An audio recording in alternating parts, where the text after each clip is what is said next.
विद्यार्थी मित्रांनो, सह्याद्री ट्युटोरियल्स मध्ये तुमचं स्वागत आहे. काहीच अभ्यास झाला नाही, हे 2 टॉपिक करा, 13 मार्काला आहेत. पार्ट 2 याचा अर्थ पार्ट 1 अपलोड केलेला आहे, तो पण बघा. सगळे ह्यातले आय-एम-पी क्वेश्चन्स विथ न्यूमेरिकल घेतले जाणार आहेत. अगदी पटापट व्हिडिओ मी अपलोड करत राहणार आहे, पण तुमचं काम आहे वहीन पेन घ्यायचे, रिव्हिजन करायचे, लिहून काढायचंय. ओके? चला, मग आता मी या व्हिडिओमध्ये इम्पोर्टंट कन्सेप्ट घेणार आहे. इंडक्टर. ओके? यल हा त्याचा इंडक्टन्स आहे बरं का, की ज्याचं युनिट आहे Henry. Henry is equal to ohm second तुम्हाला माहित आहे. आता पहिला क्वेश्चन मी काय घेतोय बघा, की हा जो इंडक्टर आहे, हे 2 इंडक्टर आहेत L1 आणि L2. हे जर मी सीरीज मध्ये कनेक्ट केले, तर त्याचा इफेक्टिव्ह इंडक्टन्स म्हणजे दोघांची ऍडिशन येणार. अगदी रेझिस्टर प्रमाणे. बरोबर आहे? जर मी तेच इंडक्टर बघा, मी तेच इंडक्टर पॅरलल अरेंजमेंट मध्ये जर जोडले, त्याचा इफेक्टिव्ह इंडक्टन्स येणार आहे 1/L1 प्लस 1/L2 चा रेसिप्रोकल फायनल ऍडिशन करून. बरं का, लक्षात घ्या. एकदम इझी. लक्षात आलंय तुमच्या? इंडक्टर, त्याचं इंडक्टन्स, त्याचं युनिट हा एनर्जी स्टोअर करतो बरं का, लक्षात घ्या. ओके. आणि याचा टिपिकल रेझिस्टन्स पण असतो XL, inductive reactance.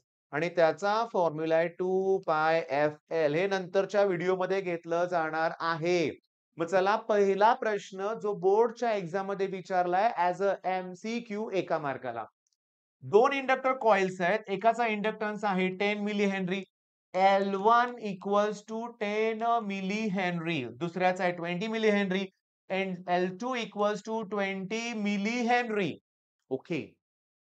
R connected in series arrangement आणि विचारलंय रिझल्टंट इंडक्टन्स. चला आपण LS म्हणूया, सिरीज. आणि सिरीज मध्ये बेरीज करतोय आपण, मग L1 प्लस L2 आणि आन्सर येणार 30 मिली हेनरी. मी तुम्हाला म्हणतो ना, काला अक्षर भैंस बराबर. याचा अर्थ समजावून सांगतो, लक्षात घ्या. हे मी केलंच नाहीये, मला माहितीच नाहीये, ही एवढी इझी कन्सेप्ट आहे. तुम्ही परीक्षेत कसं उत्तर लिहिणार? मग तुमच्या लक्षात आलं असेल, की आपल्या चॅनलवर जे तुम्ही करू शकताय असे मी प्रश्न घेतोय. जे तुम्हाला अवघड वाटतंय तेही मी घेणार आहे. आणि मला तुम्हाला तुमची सवय बदलवायची आहे, की करायचंय आपल्याला. मग पहिला क्वेश्चन क्लिअर. इथं काय होऊ शकतं? जास्तीत जास्त पॅरलल अरेंजमेंट येऊ शकते. पण आता मला एक सांगा, समजून घेण्याचा प्रयत्न करा. तुम्हाला ईएमएफचा फॉर्म्युला माहिती आहे ना रे बाळांनो? di/dt. ओके, माहित आहे ना? ओके. बर, तुम्हाला माहिती आहे ना, वर्क डनला जर मी चार्ज न डिवाइड केलं, की मला ईएमएफ मिळतोय. जूल पर कुलोम हे त्याचं युनिट आहे, माहिती आहे ना तुम्हाला? बर, समजून घ्या मी काय म्हणतोय. चार्ज पर युनिट टाइम म्हणजे कुलोम पर सेकंद हे जर अँपिअर युनिट असेल, तर dq/dt ला मी DI म्हणू शकतो. हे पण तुम्हाला माहिती आहे ना? नोट डाउन करून घ्या. का? मला ना एनर्जी स्टोअर्ड इन द इंडक्टरचा फॉर्म्युला तयार करायचा आहे आणि तो आहे half Li square. Half Li square आणि याच्यावर 2 न्यूमेरिकल्स मी घेणार आहे. मग हा व्हिडिओ संपेल. मला छोटे-छोटे व्हिडिओ द्यायचे आहेत. छोटे-छोटे व्हिडिओ पण परफेक्ट व्हिडिओ. ओळीनं बघायचे आहेत तुम्हाला. चला, मी आत्ताच बोललो होतो तुम्हाला. इंड्यूस्ड ईएमएफचा फॉर्म्युला आहे -L di/dt. याच्यावरती पहिल्या पार्टमध्ये न्यूमेरिकल घेतलेले आहेत आपण. ठीक आहे.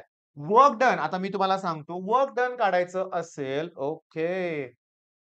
मी काय सांगतो माहितीये का? लक्ष द्या. वर्क डन काढायचं असेल तर ई इंटू क्यू केलं पाहिजे.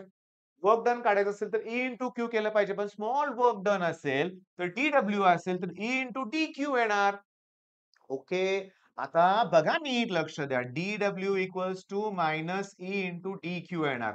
आणि या मायनस मुळे या मायनसचं प्लस होणार L D I by D T. By dt पुढे लिहिणार आहे मी आणि हे असं लिहितो dq बाय dt. मग आता dq बाय dt म्हणजेच कोण? di. लक्षात घ्या. ओके. म्हणजे मला L. Okay, okay, okay. बघा, मी समजून घ्या बरं का. माझ्याकडून लिहिताना काय मिस्टेक झाली तुमच्या लक्षात आलं का? माझ्याकडून लिहिताना काय मिस्टेक झालेली आहे तुमच्या लक्षात? नाही मिस्टेक झाली बाळांनो. नाही, मिस्टेक झालेलीच नाहीये. फक्त समजून घ्या. dq बाय dt ला तुम्ही जर I अझ्युम केलं, तर हे डी फक्त नंतर लिहायचे आहेत, लक्षात घ्या. ओके. म्हणजे बघा, हे dq बाय dt ची व्हॅल्यू इथं मध्ये लिहा अगोदर आणि डी नंतर लिहा. आता हे dw. आता डीडब्ल्यू म्हणजे स्मॉल वर्क डन. मग टोटल वर्क डन जे एनर्जी मध्ये स्टोअर होणार आहे. मग टोटल वर्क डन काढण्यासाठी याचं मला इंटिग्रेशन घ्यावं लागेल. त्यातला यल कॉन्स्टंट बाजूला ठेवूया. आय आणि डी आय. तुम्हाला माहिती आहे इंटिग्रेशन. एक्सचं integration X square by 2. Similarly आयचं इंटिग्रेशन आय स्क्वेअर बाय 2. त्यातला हाफ अगोदरल्या एल आय स्क्वेअर झालं की एनर्जी स्टोअर्ड इन द इंडक्टरचं डेरिव्हेशन झालं लक्षात घ्या. फॉर्म्युले लक्षात ठेवायचे कुठले लागणार आहेत ते. बरं आता थांबा. Consider a inductor as shown in above figure. एक छोटीशी डायग्राम काढा. त्याला एसी सप्लाय दिलाय ते दाखवा. EMF induced in the circuit is given bye हे असं लिहा. ओके. नंतर लिहा work done is moving charge Q. एवढं थोडंसं लिहा. 2 मार्काचं डेरिव्हेशन आहे, पण माझ्यासाठी फॉर्म्युला इम्पोर्टंट आहे. मग कॅपॅसिटरचा फॉर्म्युला आठवतोय का? Half CV square. Half CV square. इंडक्टरचा हाफ एल आय स्क्वेअर. इतकं सोपा प्रश्न येतो रे. इंडक्टन्स देतायत, करंट देतायत आणि एनर्जी विचारतायत. मग एनर्जी स्टोर्ड इन द इंडक्टरचा formula half L I square. I capital काढतो बरं का मी. मग इंडक्टन्स युनिट काय? हेनरी. पण ते मिली हेनरीच देणार तुम्हाला. 10⁻³ घ्या. ओके. आलं ध्यानात तुमच्या. त्याचा वापर कसा करतोय बघा मी. समजून घ्या. इकडं मी सर्किटमध्ये कॅपॅसिटर आहे आणि मी काय करतोय? इंडक्टर घेतलाय. पण त्या इंडक्टरला अगोदर सप्लाय दिलाय. त्याला फुल्ली चार्ज केलाय. फुल्ली चार्ज केलाय आणि सप्लाय ऑफ केलाय.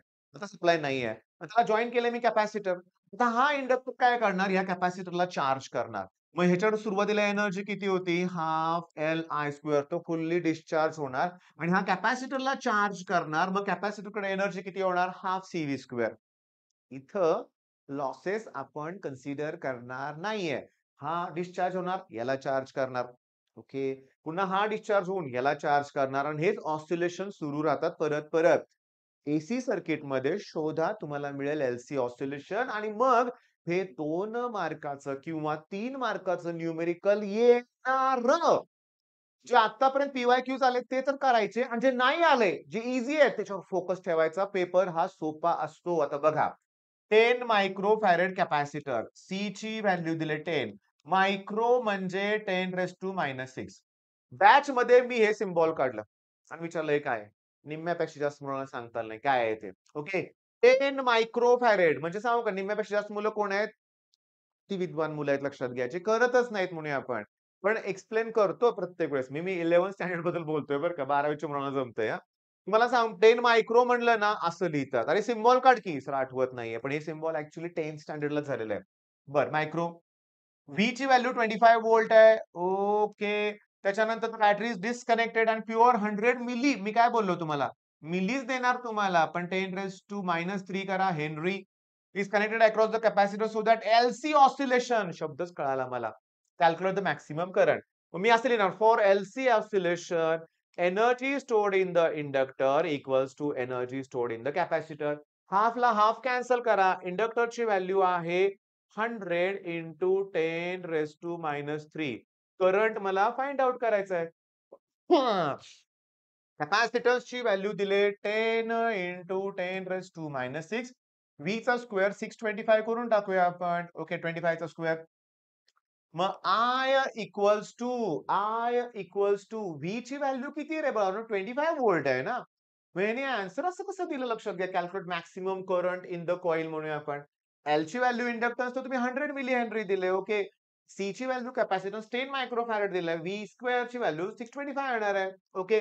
म्हणजे मला काय मिळालं बघा हे 10⁻⁻5 करूया. हे 625 करूया आणि डिव्हाइड बाय आता मला कळालं. इथं इथं स्क्वेअर माझाच राहिला होता लक्षात घ्या. तुमच्या पण लक्षात आलं असेल बरं का लक्षात घ्या. बरं हे खाली घेतोय मी. हे 10⁻⁻1 करून टाकतो. कळालं का? हे 10⁻², -3, -1 ते खाली घेतोय. -1 वर घ्या परत +1 होतील म्हणजे मला 625 आणि 10⁻⁻4 काढा स्क्वेअर रूट. 625 चं स्क्वेअर रूट 25 आणि याचं -2 अँपिअर. 10⁻² न मल्टिप्लाय करणं याचा अर्थ 100 न डिव्हाईड करणं. मग 0.25 अँपिअर आन्सर करेक्ट आहे. मी सुद्धा बाकी चॅनल फॉलो करतो ना. थोड्या-थोड्या चुका होतात बरं का सगळ्यांच्याकडून, की सगळेच कोण 100% म्हणजे तुमच्या पण लक्षात आलं असेल. मला आठवेल का, होईल का? आठवणार आहे सगळं. आता हा पुढचा क्वेशन ॲज अ होमवर्क देणार आहे. 100 मायक्रो फॅरेड कॅपॅसिटर दिलंय. मायक्रो म्हणजे तुम्हाला माहिती आहे. 50 व्होल्ट व्होल्टेज दिलंय. सप्लाय रिमूव्ह केलाय. कॅपॅसिटर कनेक्ट केलाय. 5 अँपिअर करंट दिलाय. याचा अर्थ इंडक्टन्स विचारला असणार आहे. बरोबर आहे. मग फॉर्म्युला काय? Half L I square, half C V square, हाफला हाफ कॅन्सल. एल विचारलंय. करंटचा स्क्वेअर करा 25. कॅपॅसिटन्स दिलाय 100. 10 रेज टू मायनस 6. व्ही ची व्हॅल्यू किती आहे? 50. त्याचा स्क्वेअर 2500. 100 बरोबर आहे. म्हणजे एल इक्वल्स टू काय येतंय बघा.